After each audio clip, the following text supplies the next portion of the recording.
Chicken চানা কষা বানাতে আমি চানাগুলোকে সেদ্ধ করে নিয়েছি, তার মধ্যে দুটো আলু, গোটা আলু দিয়েছি আর একটা টমেটো সেদ্ধ করে নিয়েছি। আমি 7-8টা সিটি মেরেছি। এবার এক একজনের প্রেশার এক এক রকম, আপনারা সেই বুঝে করবেন, খুব একটা গলাবেন না। দেখুন হালকা জাস্ট নরম হয়ে গেছে, হাত দিয়ে টিপলে দেখবেন নরম হয়েছে নাকি, তারপরে আবার না হলে সিটি দেবেন যদি নরম না হয়ে থাকে। আমি চিকেনটাকে ছোট ছোট পিস করেছি, তার মধ্যে পেঁয়াজ, আদা, রসুন আর সামান্য একটু নারকেলের দুধ দিয়ে আমি এটাকে ম্যারিনেশন করে রেখেছি একদিন, মানে আগের দিন রাত্রির বেলায় ম্যারিনেশন করে রেখেছি, পরের দিন আমি রান্না করব, মানে আজকে রান্না করব। কড়াইয়ে তেল দিয়ে আমি গোটা জিরে আর শুকনো লঙ্কা, তেজপাতা ফোড়ন দিয়ে আমি আলুটাকে ভেজে নেব। ঘুগনি আমি লবণ দিয়েই সেদ্ধ করে নিয়েছি, তার মধ্যে তো আলুটা ছিল তাই আমি আর তেলে এক্সট্রা লবণ দিইনি। আমি অল্প একটু হলুদ দিয়ে আলুটাকে একটু লাল লাল করে ভেজে নেব।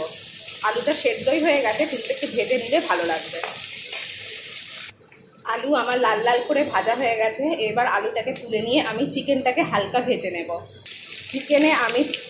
চিকেনটা তেলের মধ্যে দিয়ে দিয়েছি, মশলা মাখানো পুরো চিকেনটায়, আর একটা বড় গোটা পেঁয়াজ কুচিয়ে দিয়ে দিয়েছি। এবার চিকেন আর পেঁয়াজটা একসাথেই ভেজে নেব। চিকেন আর পেঁয়াজটা আমার লাল লাল করে ভাজা হয়ে গেছে, এই সময় আমি কাঁচা লঙ্কা কুচি দেবো। আমি দুটো কাঁচা লঙ্কা কুচিয়ে রেখেছিলাম, কারণ কাঁচা লঙ্কাটা আমি বেশি ভাজবো না, এরকম হালকা হালকা জাস্ট নেড়ে আমি চিকেনের সঙ্গে কাঁচা লঙ্কাটা তুলে রাখবো। তাহলে যখন লাস্টে দেবো তখন কাঁচা লঙ্কার সুন্দর গন্ধটা কারির মধ্যে থাকবে। কাঁচা লঙ্কাটা জাস্ট হালকা ভেজে আমি তুলে ফেলবো। এবার কড়াইয়ে চিকেন ভাজতে গেলে এরকম লেগে যেতে পারে বা একটু কালো কালো হয়ে যেতে পারে, কোনো চিন্তা নেই। এইটাই আরও মশলার মধ্যে মাখিয়ে পোড়া পোড়া একটা জাস্ট গন্ধ বেরোবে, ভীষণ আরও বেশি টেস্টি হবে। আর যদি না হয় তো কোনো ব্যাপার নেই। এই পর্যায়ে এখন দেবো আমি আদা রসুন বাটা। আদা রসুনটা ভালো করে নেড়ে গন্ধটা চলে গেলে এর মধ্যে সামান্য একটু জল দিয়ে গুঁড়ো মশলাগুলো দিয়ে দেবো। আমি এইভাবে একটু খুন্তির সাহায্যে জোরে পেস্ট করে নেব। আর যারা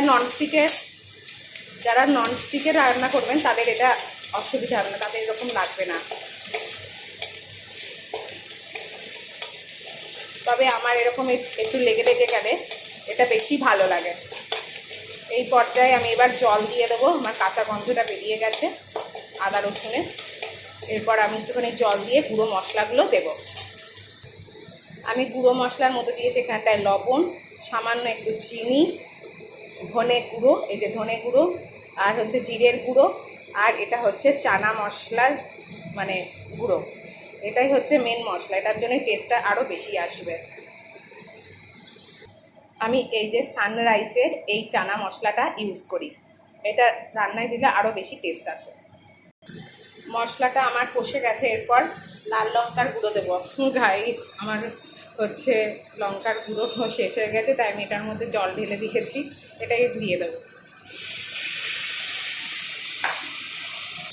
যে টমেটোটা আমি ছোলার মধ্যে আমি সেদ্ধ করেছিলাম, সেই টমেটোটা এবার এর মধ্যেই দিয়ে দেবো। টমেটোটা সেদ্ধই আছে, জাস্ট মশলার মধ্যে মাখিয়ে নেব। মশলাটা দিয়ে তেল বেরিয়ে এসেছে, এই পর্যায়ে আমি আলু আর চিকেনটা দিয়ে দেবো। আলু আর চিকেনটা দিয়ে দেবো।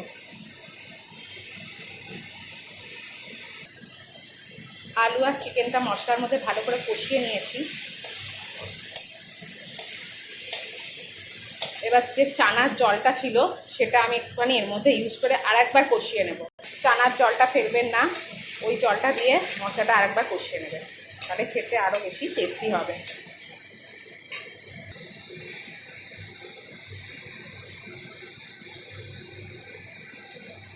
মশলাটা দিয়ে আমার তেল বেরিয়ে এসেছে, আমি সামান্য একটু কেচাপ দিয়েছি, এক চামচ কেচাপ দিয়েছি। আমার তেল ভেসে উঠেছে, এই পর্যায়ে আমি চানাটা দিয়ে দেবো। আমি চানাটা দিয়ে দিয়েছি, এরপর ভালো করে এটাকে কষিয়ে সামান্য একটু জল দিয়ে আমি এটা ঢাকা দিয়ে রাখবো। তাহলেই হয়ে যাবে চিকেন চানা মশলা। এরকমভাবে একবার ট্রাই করে আপনারা করে দেখবেন, খুব টেস্ট হয়, খেতে ভীষণ ভালো লাগে। এটার রুটি পরোটার সাথে আরও বেশি ভালো লাগে খেতে।